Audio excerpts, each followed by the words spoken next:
तर संजय राऊतांपाठोपाठ काँग्रेसचे प्रदेश अध्यक्ष नाना पटोले यांनी सुद्धा पंतप्रधान मोदी आणि केंद्रीय गृहमंत्र्यांवर निशाणा साधलेला आहे।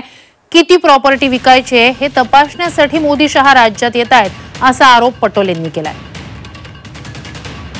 तर सध्या विरोधी पक्ष नेत्यांकडून पंतप्रधान आणि केंद्रीय गृहमंत्री अमित शहा यांच्यावर निशाणा साधला जातोय। या दोघांच्याही राज्यातल्या दौऱ्यांवरून विरोधी पक्ष नेत्यांकडून टीका सुरू आहे। संजय राऊतांपाठोपाठ नाना पटोलेंनी सुद्धा मोदी आणि शहांवर निशाणा साधलाय।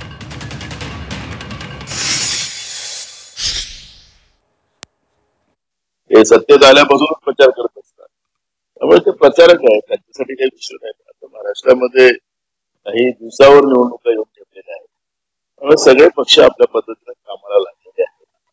आणि आता ते येतात म्हणजे महाराष्ट्रात अजून किती प्रॉपर्टी राहतात महाराष्ट्र काय जेव्हा तर हे इथून गेले नरेंद्र मोदीजी आणि अमित शहा गेले की काही प्रॉपर्टी अदानीला दिल्या जातात, तपासायला येतात का हेच आपल्याला कळत। त्यामुळे महाराष्ट्राचे विज्ञान काम जे गुजरातला चाललेलं आहे